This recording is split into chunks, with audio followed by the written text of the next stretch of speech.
Bom dia a todos, vamos nossas mitzvot de sexta-feira, Erev Shabbat Kodesh e Shabbat Kodesh. Temos então as mitzvot de sexta-feira, mitzvot ligadas a Ir Miklat, cidade de refúgio, como explicamos um pouquinho num outro shur antes.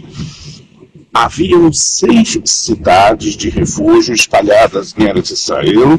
Essas cidades, como diz o nome, cidades de refúgio, alguém que cometeu um assassinato sem querer, ele ficava nessa cidade, não era uma prisão, ele não ficava acorrentado, nem com trabalho forçado. Diz o Passuco, ele viverá nessa cidade.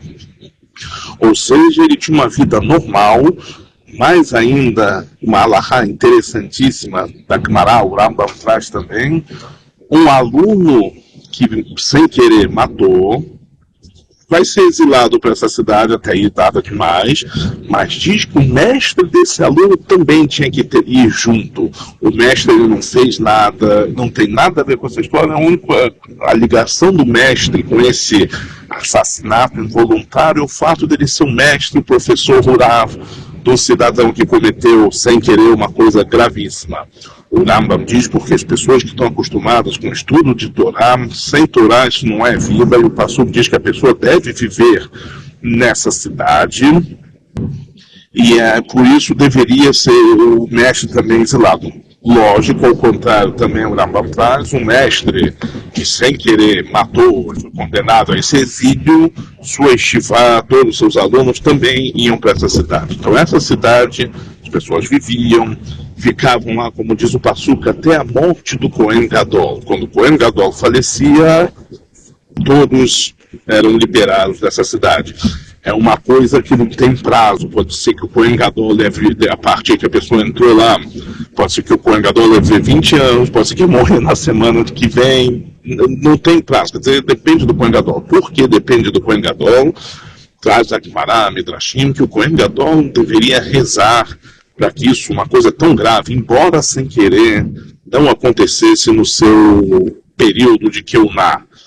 Já que aconteceu, por isso o Cohen Gadol, ele tem uma certa culpa, né? Vemos aqui dessas alahot, que mesmo que uma pessoa que não tem culpa, como no caso do Cohen Gadol, ele está lá no Beit HaMikdash fazendo o seu trabalho, o que ele tem a ver com um fulaninho que sem querer matou alguém, ele nem conhece, nem sabe, não tem nada, ainda foi sem querer. Daqui vemos a grande responsabilidade que cada um tem, cada um de nós, não só com o Anim Godolim, pessoas importantes, cada um de nós, com às vezes uma coisa pequena que para nós pode ser insignificante, isso tem uma influência gigante no mundo inteiro. Passamos agora para as mitzvot de Shabbat.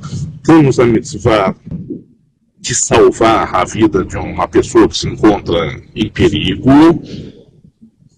E essa é uma grande mitzvah, isso inclui a proibição de omissão de socorro. Lógico que essa mitzvah se aplica quando esse que vai salvar, ele tem condição de salvar. Caso uma pessoa está se afogando e o outro não sabe nadar, ou até sabe nadar, mas não consegue ir lá e salvar, não tem a mínima obrigação de pular para tentar salvar. Mas se ele tem essa condição de salvar, no exemplo que temos, ou uma pessoa caída na rua, com certeza devemos parar, ajudar, fazer alguma coisa, chamar uma ambulância, algo do gênero. Isso é uma mitzvah que cada um de nós deve fazer. Lógico que isso existe também o conceito espiritual também, quando vemos uma pessoa que está morrendo espiritualmente, achando que está fazendo coisas certas, mas na verdade coisas erradas, proibidas pela Torá, temos também a obrigação de não sermos omissos nisso, tentar salvar essa pessoa, lógico, com um jeito, sem machucar ninguém, sem ofender, ferir ninguém, mas temos uma obrigação de salvar uma pessoa. Nós vemos na Alahá, em relação a Alahá atrás, alguém que estudou, que tem um Yehudi jovem ou idoso, não faz diferença, que ele quer abandonar a religião, quer fazer alguma coisa, diz que pode profanar o Shabat, pode fazer tudo necessário para salvar essa pessoa, mesmo que isso foi escolha da pessoa, não que a pessoa foi forçada, a pessoa escolheu e falou, eu quero abandonar o Yadut, temos obrigação, cada um de nós, de acordo com suas possibilidades, de tentar salvar essa pessoa, garantir que essa pessoa esteja no bom caminho. Outra mitzvah que temos de Shabbat, também ligada com uma mitzvah de sexta-feira. Na sexta-feira tivemos a mitzvah proibição de um assassino ser morto sem julgamento. E temos, por outro lado, a mitzvah de salvar o perseguido da mão do perseguidor. São duas mitzvot parecidas, mas tem uma grande diferença. Enquanto a pessoa, o perseguidor, em potencial o assassino, está prestes a matar alguém, temos que fazer tudo para que isso não aconteça.